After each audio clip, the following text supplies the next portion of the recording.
F1 24 Sprint Mode gameplay, and we are at Monza this time, and we are in Sebastian Vettel's Red Bull car. My expected position for this race is 5th place. So we're just in the garage at the minute, and I want to say thank you for the response I've had for the first commentary I did, the first Sprint Mode. So we'll be doing these on a weekly basis. We'll be releasing everyone every Friday and possibly Wednesday as well, depending on the uni's internet connection. So we're coming now onto the setup. It's basically the same as the last week's video, but the change here is the gearbox, which you will see in a minute. As on the last one I did 3 clicks to the right, this one I decided that with this being Monza, it's not going to be on standard engines as well. You're not going to really reach your top speed, so I decided to move the gearbox 1 click from the standard one you get when you open the setup menu, and as you see the alignment is the same as well. So we're starting in 8th place, I believe. We've got a 16-man lobby for this one, and as you will see in the minute, from the title, you have an idea of what is going to happen at Monza at turn 1 on the first lap. So we're just leaving the garage now.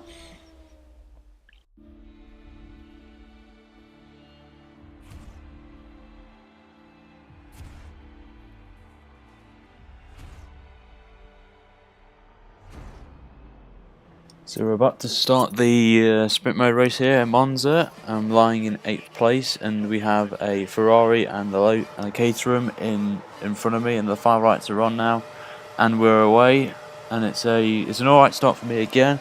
Deploy the curves. Ferrari and the Lotus go into like a sandwich mode, and I take the middle split, and I make a move for the Caterham, but he decides to go, and then carnage happens. Cars everywhere. 2 cars spinning in front of me, a Caterham going off the middle of the track, and then the Lotus in front brake tests, and I lose a bit of my wing. And that is mainly the madness of turn 1 over with, but it's not over yet, as you'll see in a minute. That some drivers are a bit aggressive, very aggressive in sprint mode racing compared to normal racing that I do in the Apex Racing League. As you saw there, the Williams decided to take me off the track at the first chicane on the track. Second one, I apologise. And then he decides to take up the Sauber, and then I go through. I lose the back end there, and then I lose the place back to the Sauber. But I get a good exit here, deploy the rest of my curves here, and take back 4th place from the Sauber. And I'm right on the back now of, I think it's Katona 73 in the Lotus, and he decides to cut Scotty completely and go off and completely take out someone else. And then the Sauber does the same thing as well, as he cuts a bit of a scory and overtakes me there. So we're coming down the back straight now, coming towards one of my favourite corners in F1, the Parabonica, and I'll be doing a series hopefully very soon on favourite circuits, and they do an R factor. But as you see there, right in front of you, the Sauber pushes into the Lotus and he loses it, and I just had nowhere to go and I lose more time. So after that, I deploy the curves all the way down the straight here to try and hopefully not lose any time to the Lotus.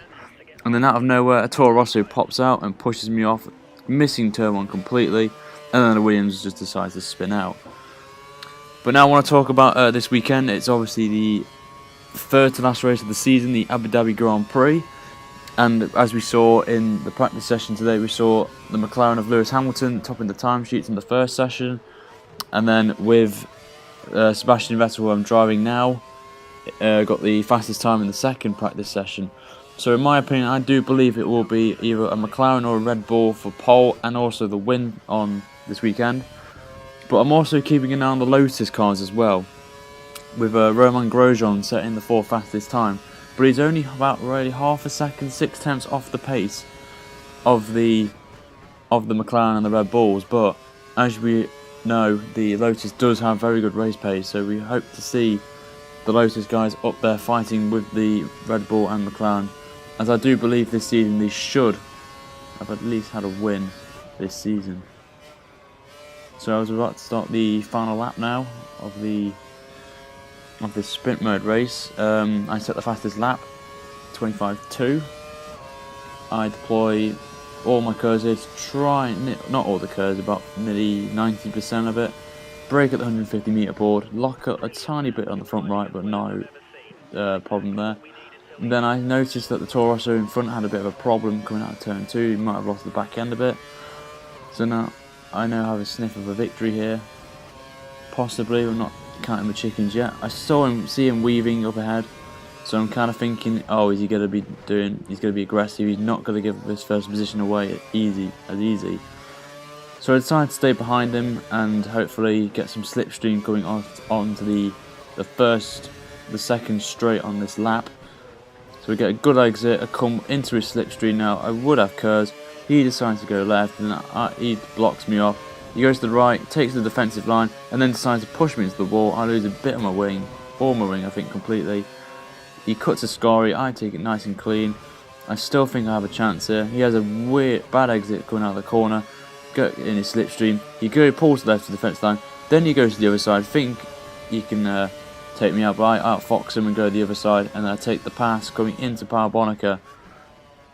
And then I take Leon to the street now and take the victory just though after what happened on the first lap.